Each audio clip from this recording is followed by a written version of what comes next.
Hello. In today's conversation, I'm joined by Josh Patterson, who's the host of a very popular podcast called Rethinking Faith. And we talked about all kinds of great topics, everything from his journey from being an evangelical youth pastor to through being a brewer and working in a bar and now being the host of Rethinking Faith, as well as being a theologian and editing a new volume coming out. We talked about process theology and open theism and radical theology. We talked a little bit about psychedelics and experiences there, and just again, human experience and how our systems of thinking, our ways of looking at the world need to include all that we experience as humans. And just all kinds of great things like that. Just again, the relationship between science, philosophy, and theology. And then we looked at divine compassion in the second part of our conversation. So, this is the first part of our conversation. And if you'd like to hear our full discussion and the deeper dive, just click on the link in the show notes to take you to my Substack home base where you can access full episodes as a paid subscriber. So, thanks for being here. Let's dive in.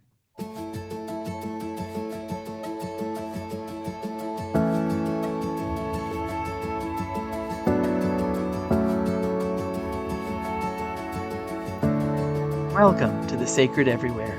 I'm Dr. Sheri Kling, and in this space we explore how the sacred shows up in real life, in our questions, our struggles, our longing, and our hope.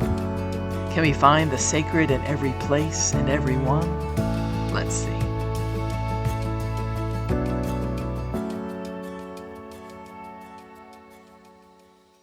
So, I guess let's start, Josh, by maybe you could just tell us a little bit more than that, about who you are and what your kind of current projects are. Yeah, sure. So, well, first off, thanks for having me. It's Yeah. always fun talking, Sherry. I enjoy our conversations. So I'm looking forward to this. Uh, but yeah, let's see a little bit about me. I am a former, so I know you just, I am ordained within the Curian Network, but I'm no Right. longer working in vocational ministry. So I Okay. did that for about 6 years. Mm-hmm. And then I stopped doing that for a variety of complex uh, reasons involving, abuse and basically Mm. what people are today calling deconstruction. Yeah. Was my exit, and I became a professional brewer. I made Oh, beer for that's right. I forgot about that step. yeah. So as one does, I guess I was trying to follow in the footsteps of the monks or something like that. Um, Yeah. but then after that, I did find myself back in church world for a little bit. I Mm-hmm. worked at an Episcopal church, which was amazing with my friend, Father Derek Miller. He was wonderful, but ultimately, that job went from full time to part time, and I needed full time work. So now I do a boring job with the state of Maryland. But here I am. Yeah. I mean, that's like vocationally what I do. But yeah, I mean, I started Mm-hmm. rethinking faith back in October of 2018, uh, Mm-hmm. which is crazy for me to think about. It's been a Yeah, long because time. that's been quite a while that Yeah, you've been having these great conversations. yeah. I started with a friend of mine. Andy was my co-host, and the show was originally actually called Theology Doesn't Suck. Oh, right. Yeah. Yeah, and the point at the time, we were trying to demonstrate that two people from different theological perspectives could have meaningful conversation, like across the aisle, so to speak. Yeah. Andy was like came from the Reformed tradition, like Uh-huh. Westminster Confession, regulatory principles of worship, etc. Um, and I was like an edgy evangelical at the time, like Uh-huh. toying with open theism. So that was kind of our differences.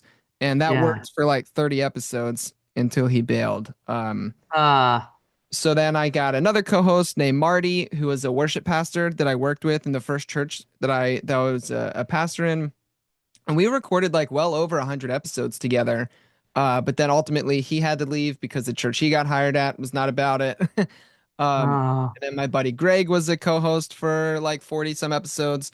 But ultimately everyone left me, Sherry. So now I just do it by myself now. So I don't know if that yeah. saying something about me. Um, I think it It's says been that fun. you are able to roll with the punches and adapt and let stand forth in your own bright light. Yeah, so I like the positive interpretation.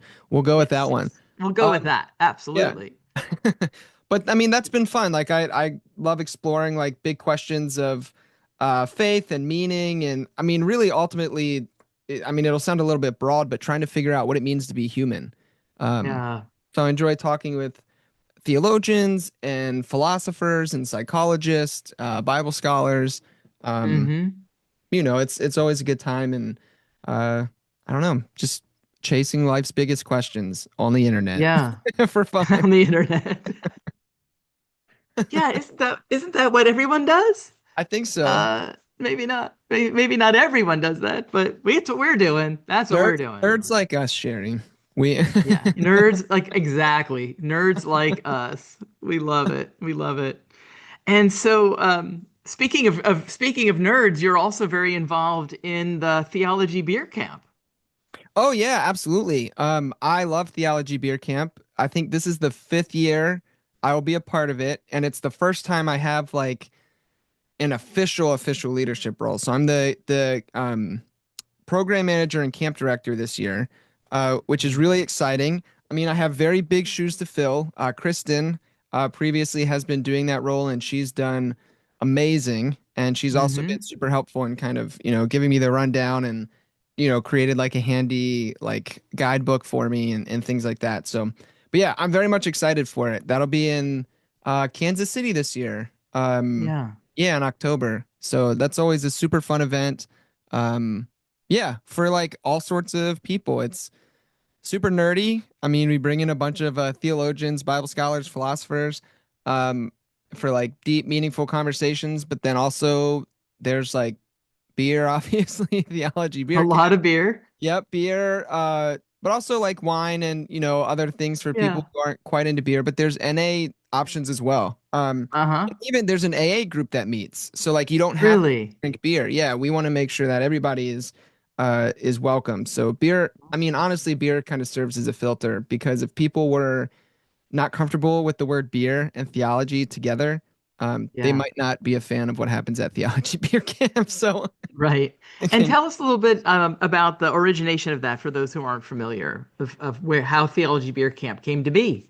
Yeah, sure. So that's Theology Beer Camp is the brainchild of my good friend Dr. Trip Fuller, actually mutual friend. Yeah. Um, and yeah, I mean, basically the way I like to describe it is, for people who know Trip, he used to be a youth minister, but he's also a big time theology nerd. Like I think Trip has one of the most brilliant uh, minds out of people that I know. And so imagine a theology nerd putting on a youth event for adults. So it kind of started as him doing that, and it would be Yeah. like a smaller event at maybe like a local brewery or something like that. But then it kind of, grew over time. And then, Mm-hmm. COVID happened and it got kind of shut down for obvious reasons. And also, Trip was in Scotland, teaching at the University of Edinburgh. Right. So it wasn't happening. And then it just happened to be when he moved back, his 40th birthday was that Ah. year. And so Theology Beer Camp came back in North Carolina, um, Uh-huh. which was super cool. And then it just, each year it's just continued to grow and take off as new podcasters get involved, new people find out about it and come and hang out. Um, Yeah. yeah, I mean, it's a really cool event for a wide range of people. When I first went, I was a little bit surprised because I assumed everybody would kind of be my age, right? But in Uh-huh. this case, last year we had an age range from 7 years old to 96, Wow. and everybody in That's between. amazing. Yeah, so it's That really intergenerational. is. Yeah, Yeah. yeah. That's And beautiful. it ranges from clergy members Mm-hmm. to lay people to people who have deconstructed and no longer want anything to do with Christianity and the church. Yeah. So really, everybody is kind of welcome in this space to wrestle with, life's biggest questions, and that's kind of why I like it. I feel like Yeah. I belong there. Is the word I Mm-hmm. use is belonging. Yeah. And for those who don't know, Trip Fuller is also the host of Homebrewed Christianity, which is Yep. another major podcast in this area. And so he's really sparked, I think, a lot of, or been the progenitor, we could say, of a lot of things that have spun off from his own work. And he's just also been a great colleague in terms of bringing others into the fold, and just lots of positives there. Oh, yeah, absolutely. I mean, Tripp is like OG podcaster. I mean, he's been podcasting so long that he used to have to record episodes, upload them like to a website using HTML, like embed them into like a blog post, and then teach Uh-huh. people how to go into the blog post, download the MP3, put it on an MP3 player, and then listen to it. Whereas, Right. you can just stream it. Um, Yeah. so he's been at it for a long time, and I mean, to your point, he is an excellent networker. And he's Mm-hmm. done so much for, I mean, like me, for example, Trip became friends through the podcast and connected me, and I mean, that really helped my my podcast grow, but also meet really cool people, and um, Yeah. yeah, he's really good at that, at connecting people and supporting other people, doing similar work. So. He's a Yeah. cool dude. That's Yeah. And so you mentioned also that you were editing a new book on Mhm. process theology and radical theology. So before you talk about that project in particular, maybe we can get into that by your telling us what you think theology does. Like, Hmm. what is the work it does in the world in your eyes? Yeah, that's a really good question. I don't actually think I've ever been asked that. So let's see how I can do with this. What do I think theology does? Well, I mean, I guess the basic first thing that comes to mind, theology, the study of God. Um, and so I think I think it does a lot, and I think it does a lot more than we give it credit for. Because in a weird instance where I'm going to agree with A.W. Tozer, Tozer said that, perhaps the most important thing that comes to, mind for a person is their understanding of God. And Hmm. I think that's very true, because we become what we worship. And Right. so our image of God has drastic implications for how we interact with other people, our political opinions, and like how that Yeah. gets carried out in the world, how we engage with people who think differently than us, Hmm. all sorts of things. And so, theology, I think, helps provide a foundation for a way of being in the world. And so, if we have a crummy image of God, I think it's going to lead to crummy individuals doing crummy things. There are Yeah. examples I could point to in the real world if we're curious, but I don't know if that's necessary. Um, Yeah. so I think that's a big part of the work of theology, is that. And then I mean, I think tying it into philosophy as well, I don't know how much you can really separate them. Um, Hmm. but I think the work of philosophy is also foundational. I know sometimes it can be, popular amongst certain brands of atheists, or more people who I'd say give into scientism, to try to distance something like science from philosophy. But I think Hmm. that's impossible, because philosophy gave us a scientific method. Right, exactly, exactly. And like we all, I mean, to the point about like process stuff, like we all have a metaphysic. A lot of the times people like to deny that because they don't know what metaphysics are, or they're a scientist and they want to say that they're objective. But no, you have a metaphysic, reductionistic materialism, that's your metaphysic, which is fine. Yeah, But you have one. And so I think right. theology, philosophy puts like the foundation of so much of what happens in the world. So I Yeah. think it really matters a lot. Yeah, I mean, for me too, it's like the idea of both philosophy and theology kind of situate us within a whole system. They Mm-hmm. tell us where we fit into the greater scheme of things. Mm-hmm. And like you said, what we worship is what we become. And I'm sure I can hear it now in my head. There's a lot of people who will be saying, "Well, but I don't worship anything." But we all worship something. We Mhm. all have something that is what Paul Tillich would have called a matter of our ultimate concern, and Yes. that could be work, that could be any number of things. And whatever that is, that holds that central role in our life of being what we are most concerned about is what we are worshiping Yeah. in one form or another. Yeah, absolutely. I love that you bring up Tillich because that's actually, and I mean, you're pointing also at meaning making. That's probably Mm-hmm. like another good word to, or phrase to say what the role of like theology and philosophy do is it helps provide our meaning making system or our worldview is another way people call that.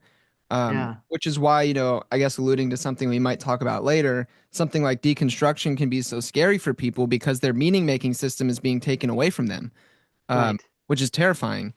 But yeah, Mm-hmm. the Tillich bit is interesting because that's how I have come to formulate like my own understanding of faith is by pulling from Tillich and then also some existential stuff from Kierkegaard and also a friend, Dr. Aaron Simmons, who's a Mm-hmm. philosopher, phenomenologist. And he, again, coming from kind of a more existentialist perspective, likes to say that faith is risk in a direction. And then Mm. pulling from Kierkegaard, it challenges us to ponder the question, what is worthy of your finitude? And, that's where I bring in Tillich for his whole bit about, faith being your matter of ultimate concern. I think that it's probably fair to say that my matter of ultimate concern is worthy of my finitude, hopefully. And so Huh? for me, that's love. And so Yeah. my understanding of faith is risking myself in the direction of love. And so hopefully, Mm-hmm. um, I don't know. That's how I try to exist in the world at least. Yeah. Yeah. Well, why don't you tell us a little bit about this new book you're editing, and hmm then I'd love to just hear more about your own journey of deconstruction and your embracing of open and relational theology, process theologies, just maybe how all that came to be. So this book on process theology and radical theology, why don't you tell us a little bit about that? Yeah, sure. So I'm very excited about that. It's a nerdy, almost self-serving project, if I can be honest. Because actually, when I pitched, so I told Tripp about this book, and after I had like already pitched it to Tom Ord, and Tom Uh-huh. agreed that Sacrisage would be a good place to publish the book. Uh-huh. So thank you, Tom, for the opportunity. But when I told Tripp, he was like, dude, you managed to figure out how to get some of the smartest people to answer one of your biggest existential questions. And I was like, yeah, what's the problem with that? And that's what the book Love is. it. So, yeah, I love process thought. A cheeky way that I often phrase this is that on days when I feel like I can posit ontological truth claims of ultimacy, I hang my hat in the process camp. Uh, Mm-hmm. but on days when I can't do that, I Mm-hmm. hang my hat in the more radical camp. Specifically, Caputo, John Caputo is really, when I say radical, that's kind of the main voice I'm pointing at, although there's, tons of voices in that camp. And so I thought it'd be really interesting to bring these two kind of groups together. They Mm-hmm. share a whole lot of similarities and overlap. I mean, Caputo once said when I had him on the podcast, I was like, "Oh, dude, it sounds like you're a process theologian, just minus all the metaphysics." And he was like, "Yeah, that's a fine way to put it." um, Wow. yeah, That's so we have great. like process people doing metaphysics, radical theologians being like, "No, metaphysics is a waste of time. We're doing this other thing." And so I want Uh-huh. to bring those voices together, and see what would happen. And so Mm. basically, the book is going to consist of like, I believe it's 14 main essays Mm-hmm. written by process and radical thinkers. And then there will be a much shorter response essay to kind of accompany each of those. So it'll Okay. be like this edited volume. Um, yeah, I mean, I think I'm really excited about it. The essays are wonderful. I actually just had a meeting last night with the editing team, so I'm working with some really cool people. Tom encouraged me to put together a team, so all the work wasn't on myself. uh, Yeah. so I'm working with Annie Day Rolfe, Nick Polk, and Taylor Thomas Mm-hmm. are kind of the editing team, and they all represent different places. I guess, myself and Nick lean more processy, although are sympathetic and love radical.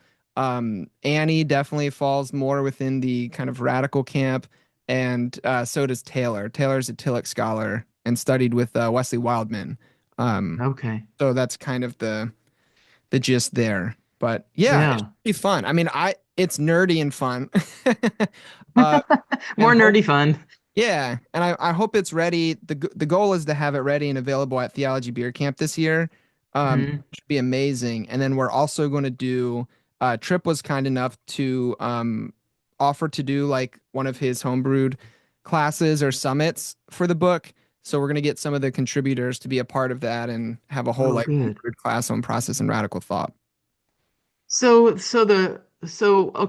again, for those who aren't real super familiar, I'll just say quickly that, process thought is based in the philosophy of Alfred North Whitehead, Hmm. who basically talked about uh, the world as constantly being in the process of becoming, that God and world were mutually immanent within each other, Hmm. that there's this relationality that is at the core of everything, relationality between all uh, beings and things in the world and between the world and God.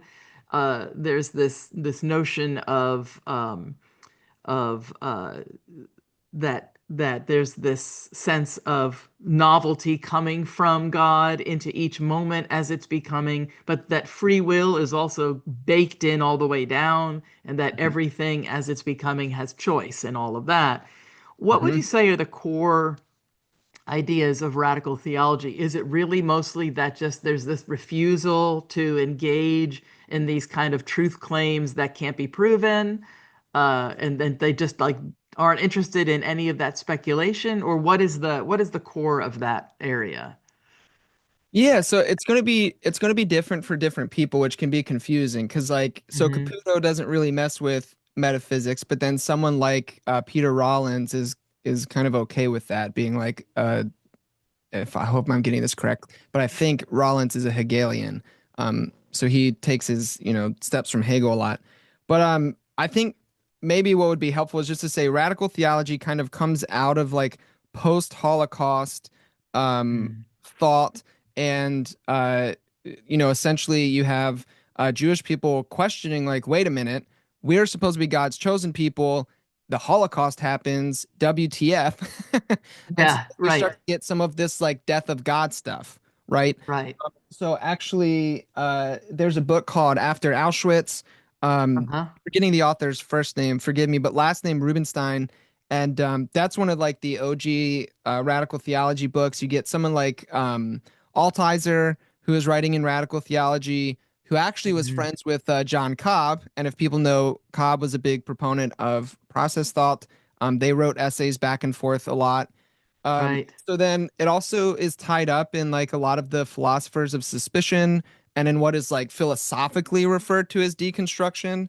So that's Hmm. like what Caputo does a lot of. He's kind of takes the work of Derrida and applies that into the, deconstruct in the philosophical sense, applies that to theology and philosophy. And so, like his new book, for example, this actually would be a very good way to kind of talk about this. He has a book coming out from Columbia University Press called A Radical God: Theopoetics, Phenomenology, and the Future of Religion. So, Mm. like theopoetics and phenomenology, I would also throw into the radical camp. Like they're Mm. doing a lot of those kind of things. Uh, Yeah. but what Caputo's doing in this book, so this will kind of give a good example. Is it saying so religion is making itself unbelievable, scandal ridden, anti-scientific, authoritarian, and reactionary. Can religion be saved? Is it even worth saving? Can religion be saved not just from its critics but from itself? John D. Caputo proposes a radical alternative, what he calls religion's last stand, by turning to theopoetics. In the Mm. traditional account, theopoetics calls for approaching God poetically because God transcends human language. Caputo Hmm. contests this view, arguing that in the radical account, God does not proceed, but is generated by the poetic imagination. Theopoetics is not adorning an already constituted God, it is constituting the very idea of God itself. A radical God, untethered from theological orthodoxy and confessional rivalries, is neither a real being nor an unreal illusion, neither the object of supernatural belief nor the reject of skeptical disbelief. So, by adopting Uh-huh. a phenomenological suspension of both belief and disbelief, theism and atheism, religious and the secular, Caputo demystifies the distinction between the natural and the supernatural and replaces it with the distinction between the prosaic and the poetic. Wow. So, Okay. yeah, so he's there's a lot going on there. But he is Caputo's big bit is that God does not exist, but God is an insistence. Um, Mm-hmm. and he does what is called the theology of the event. So he says we won't know if God will have been until after the fact. Um, so basically, like humans constitute God, um, but uh, it's not quite atheism. Uh, Yeah. it's Well, somewhere it between kind of using reminds me a little bit. The first conversation I recorded for this podcast was with a Jungian analyst named Jerry Wright, who talks oh, about cool. psychological mysticism, and that's kind of really very similar to his own argument, where he talks about the gods that we birth that are birthed in the human psyche, and Mm, that if there is uh, anything beyond the psyche, it's unknowable to us, hmm and therefore we can't, it's kind of fruitless to try to make claims about it because it's unknowable to us, and that all that we know is the God we encounter in the psyche, Yeah. and that's a psychological reality. hmm But Yeah. again, we can't make the claim of whether this is Jerry's argument. We can't make the claim whether it goes beyond that. Yeah, sure. No, I think there's definitely overlap there. And I think one more thing I can say that might be helpful to just kind of point out kind of what radical thought is doing, at least in the key of Caputo, is again, I talked about deconstruction. And so Mm-hmm. that comes from Derrida, and Derrida talked about what he called the unconditional, or the unconditional is good. And the example he gave of that is the idea of justice, and talks how justice is something that like we can never quite fully grasp or get our arms around. So there's never one moment when we can say, "Oh, wonderful, we have justice now." Right. Rather, it's this thing that constantly calls to us, constantly invites us to actualize justice, right? In different Mm-hmm. moments and instances. And so this is the unconditional call in Derrida. Um, I like to think about love that way. And so what Mm-hmm. Caputo is doing is he takes that idea of the unconditional and applies that to the divine. And so God is this unconditional call, like inviting us, calling us to actualize the divine potentialities. And it's really up to us to kind of make that happen. And Mm-hmm. why Caputo gets nervous is because when you start making like larger metaphysical truth claims about the divine, you are now conditioning the unconditional and therefore making Mm. it deconstructible. Oh, And so interesting. Caputo's trying to, yeah, the unconditional is supposed to be also non, undeconstructible. Um, Yeah. and so that's why he gets nervous around metaphysics, is because now you're, yeah, making the unconditional conditional. Right, right. I'm just thinking too, just the other night with Process and Faith, which is part of the Center for Process Studies, we had a pop-up webinar conversation with Swami Padmanabha. Ooh, I Uh, love uh, Swami. I love Swami too, about his new book, Evolution in Divine Love. I'm gonna be recording a podcast with him in a few weeks. Well, I'm gonna be recording one for his coming up next week, I think, and then in 2 weeks after that, recording one for mine. But he Cool. uses the term for God in that ultimate sense of as being the sweet absolute. Yes. And I just love that phrase so much, the sweet absolute. Yeah, I love Swami. I had Swami on Rethinking Faith towards like the end of last year, I believe. And yeah, Yeah, that book was wonderful. And I really yeah. enjoyed talking to him.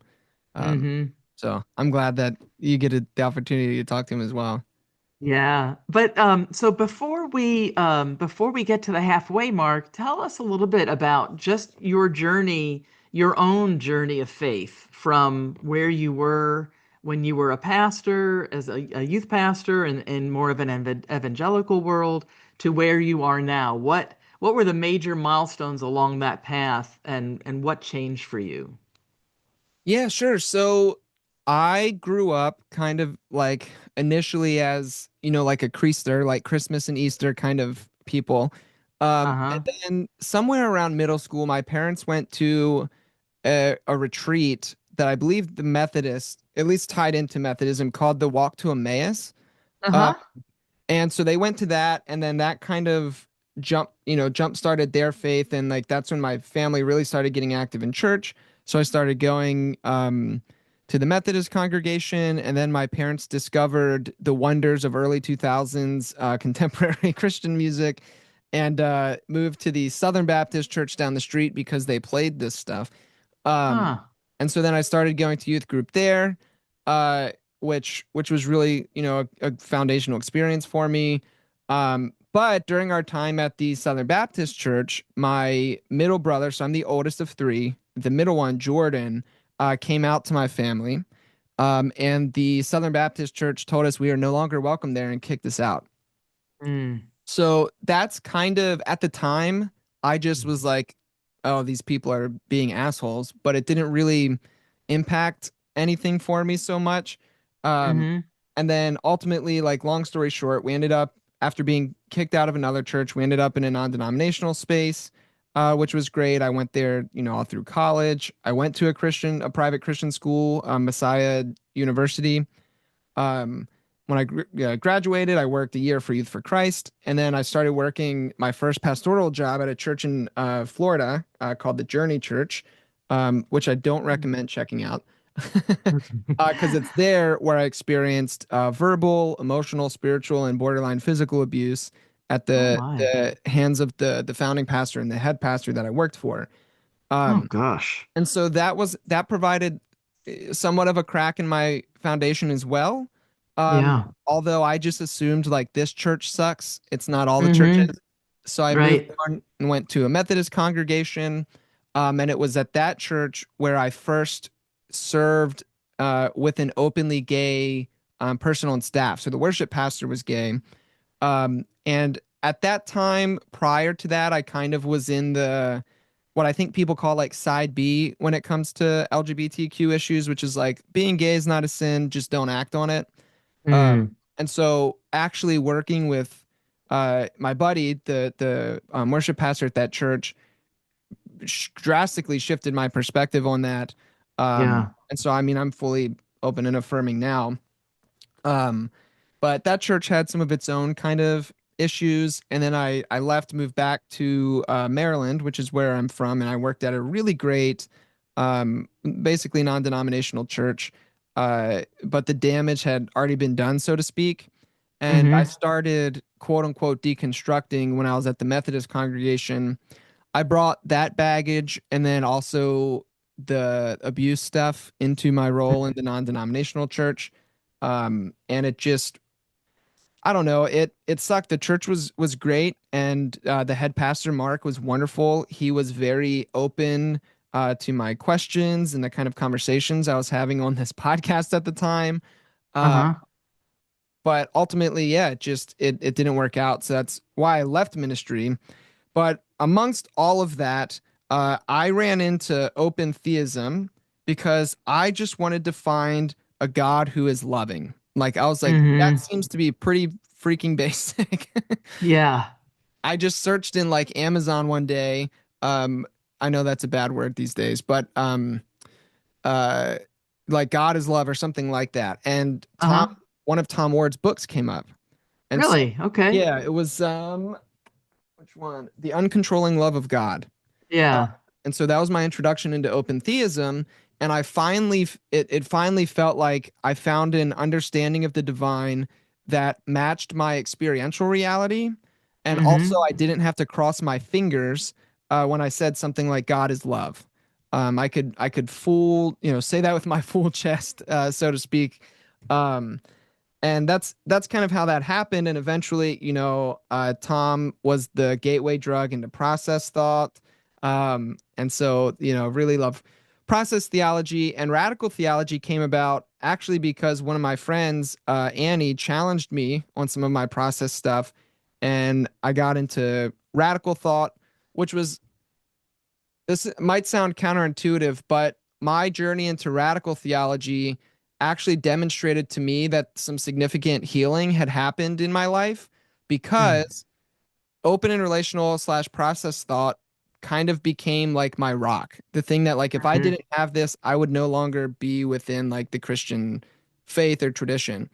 Yeah. And so then to be able to criticize that and challenge that as something that I like and like really agree to me demonstrated some kind of healing in my life where I was then able to criticize the thing that helped me and brought me so much healing, if that makes sense. Uh, Yeah. and so now I really love both of these worlds and I try to hold them in tension, uh, Hmm. hopefully in a way that is like mutually reinforcing humility in both places. You know, and Yeah. um, radical thought can give me humility when I'm making too big of, metaphysical claims in process thought. And process thought can give me humility and radical by saying, hey, maybe there actually is more going on here than just, humans constituting the divine in their minds or something like that. Right. Yeah, so That's that's kind of, great. yeah. Um, Well, yeah, that's so fascinating. And actually, this is a perfect place to pause. But when we start into our deeper dive conversation in part two, I really want to dig into some of those ideas about what you found unsatisfactory in the God image or the God you had in your life before sure. that set you on this path to say, at minimum, for heaven's sake, can we just not have a God that's loving? Right. So let's just pause here for one moment. Thanks for listening to the first half of this episode. If you'd like to go deeper, click on the link in the show notes to access the full episode for paid subscribers of The Sacred Everywhere on Substack. And if you enjoyed this conversation, please like, subscribe, and share this episode far and wide. I'd love your help to grow this channel. Until next time, may you notice the sacred everywhere.